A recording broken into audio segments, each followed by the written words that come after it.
Hi, this is Jim from Slick Cyber Systems. I'm here with Steve and Chris, and we're going to talk to you today about cybersecurity budgeting, allocating resources effectively, or the best you can. Steve's our VP of Finance, our resident finance expert. So, A little windy. yeah, tornado time Yeah, again. apparently you got another windstorm. So yeah, we want to talk about that and like when a company it doesn't have a budget. Let's start there. Let's just say a small business, right? And they're not protected. They have really nothing. They have no firewalls, no barely any infrastructure per se.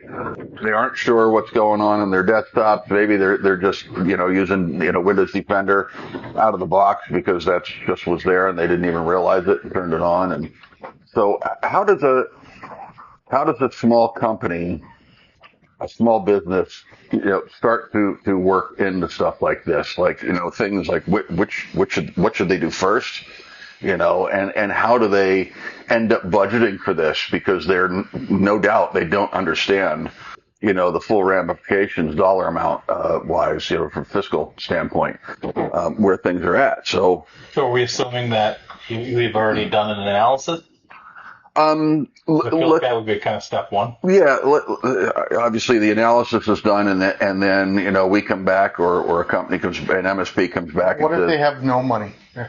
Well, if you don't have any money, then what's the first thing you secure? What is it, Steve? I would say the PC itself. The PC itself. Okay, so your endpoint. Yeah. Okay, so endpoint protection is first. All right, and of that whole gamut, from my perspective, endpoint protection is probably one of the more expensive of all the ventures that they need to look at. Well, but not if you're just getting an AV. Okay. I mean, start there. I mean, why not just, and then from there, go to your cloud services. Okay, so you're saying put EDR, AV, at least on the desktop, and and just say that that's first. So it's going to take obviously a chunk of money for them, and at that point they should realize, okay, this is going to be my cost for this stuff going forward. For the non-technical in the group, we're dropping acronyms like it's EDR and AV. Yeah, I think a lot of people know. But and you want to do this? Antivirus and antivirus. Yeah. Yep. And endpoint. Yep. Detection and remediation. Yep. Nope. Response. A response. Sorry, response. My bad. It's an acronym. We all forget. But so yeah, I mean, yeah, I guess that is pretty good. A place to start. And then then from there, from a budgeting standpoint, Steve, how do we want to steer these people into, creating a solid IT budget? Obviously, we're giving them a quote and saying, this is what you should do, right? Here's your desktop, here's your infrastructure. Well, then you can start working on maybe some used equipment. Maybe a firewall, maybe some switches. Well, let's just say they do have a small switch in place. Let's just say there's a small office, 3, 4 workstations, 5 workstations, a small business, and they're just not prepared, when an MSP comes in and says, man, you've got this whole, because they just don't know. They don't understand that, that their vulnerabilities until we go in and say, here's what you really need to look at if you want to keep yourself protected. Well, if you're talking about 1, 2, or 3 person place, I mean, you can always get like a small firewall that at least block some stuff. Exactly. And that's kind of what I thought is, you get an entry level firewall, like the new SonicWall TZ80, I think it is their latest thing. And the Ubiquity one. It's very inexpensive. Yeah, I like SonicWall better because you have the security services on there as well, which the Ubiquity does not. It's got very little, comparatively speaking. But nonetheless, I mean, so they're, and the thing with a device like that is there's not only buying it, but you also have security services, and support to maintain on those devices year after year. And you can buy multi-year at a time, save some money, but still, it adds up. But so there's a hardware investment and then an annual service, an annual fee. Correct. And then understand after, a period of time, it could be 4 years, it could be 7 or 8 years, that device is going to have to be replaced. Most everything in IT has an initial investment, Right. And then monthly it actually lowers. Right. So helping a small business understand just that piece of it without getting in the nitty gritty of what they need, just saying how would it best for them to look at, this budgeting. So for the following year, they're prepared. And they could say, okay, I know IT services in general are going to cost me X, what's the best way for them to kind of... certain places you can work on that'll actually save your money in the long run, and that's like your phone service. Go with the VoIP service. Typically, if you go with your ISP and the phone, they're charging you way more, probably about 50% to 75% more than what you can get from an actual phone provider, separate. Like one of our systems, like Cloudly's, or something.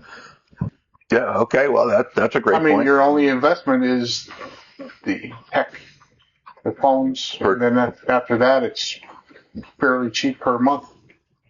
Yeah, very, very inexpensive per month. All right. So you hit those, you're saving down the line. So that means you can add more to your budget. Okay. So there was a great, there was one scenario where, just by changing your phone services over to something more modern and probably is going to work a heck of a lot better than what, you currently have, you're going to save money and get better service and have flexibilities that you've never had. And if you use fax, you can always use an e-fax. So now you don't even have to worry about having a machine. It just gets put right to an email. Right. Any email you want. Now, our service, obviously, that we offer... You don't have to go back to the office to get that. Can do both. That fax. It goes right to your email, whether you're on the run or whatever. So our services we offer can do both. You can have the fax machine and the fax zip next to it, and it acts just like it always did. But what Steve's saying... is the more modern approach now today is to run skip the print. Skip the print nonsense, and that goes two ways, either sending or receiving. Now you can just send it digitally. You don't have to be on premises to pick that paper up or to send it. You can be at home. You can be wherever, or at the gym, or even to send it. Yeah. Sure. So it takes that machine out of the thing and just turns it into a fax service. Yeah. So and oh, by the way, it's more cost effective. Yeah. So all right, so there's another savings. Is there anything else that you can think of just off the top of your head? I know I'm kind of hitting you with this cold, but are there other things that a company could start to prepare for this budgeting process for the following year? Well, you can get yourself some Microsoft accounts. And they have some innate backup into them, so at least your stuff is getting backed up, whatever you're producing. Okay, so you may not be able to collab.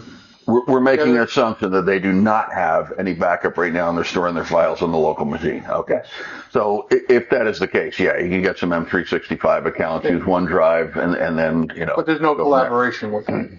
Yeah, not correct. Yeah, not well. Unless you get into the business of the enterprise where you have SharePoint. You're at the next level down, and there's other things you can do instead of just buying Microsoft for everything. Right. This is true. Now, let's assuming that they're running a cloud application and it already is taken care of. It's backed up for them, and that's pretty much all they use day in and day out outside of email. At that point, we're kind of back to the original. Hey, you still should have a firewall. You've got a budget for that.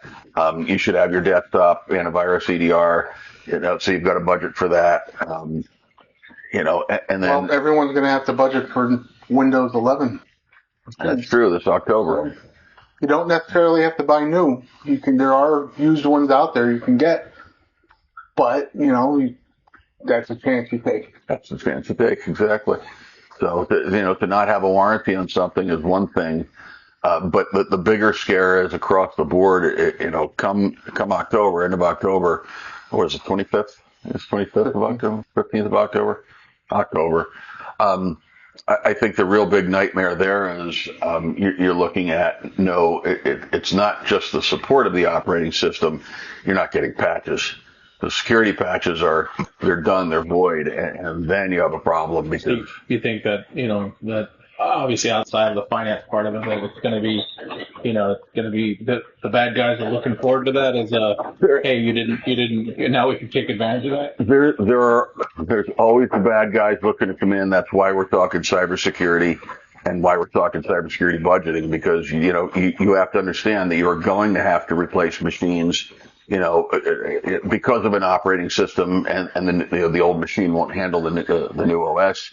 Because of security, you may have to replace that firewall, after your 4 or 5 years or 6 years, whenever, the current one gets obsolete. And again, just like the operating system, right? They're they end of life them, and it's like, okay, well, now you have to move them over. So there's always going to be some expenditures there, and I think the key point we're trying to make is you've got a budget for them, every single year, so you don't get hit blind. Especially laptops. Laptops only last, 3 to 5 years? Because you're moving them. Yep. You're dropping them. No, they do get bounced just in the bag, even if you're taking care of it. Filling stuff on them. Yeah, water. Bottled water. So I mean, across the board, you could get some savings in the front end to at least help you pay for, let's just say that antivirus and EDR for the current year, and then after that, you've got a budget for these other things, the firewalls and the like. And again, if you have a good MSP, they're going to come in and they're going to say, okay, that this is what this chunk costs, is what it does. Blah, blah, blah, blah, blah. And at that point, it's just up to you to do due diligence to make sure that money's squirreled away and budgeted for, so you can run your business securely. Yeah. Fair enough? Yep. Cool. I think we beat that to death. Agreed. We didn't talk about the big business because the big businesses are already budgeting. They already know how to do that. So this was really tailored way more to the small business than it was anything else. If you find this content helpful, please like the video, subscribe, and share with your friends and your colleagues. Thank you.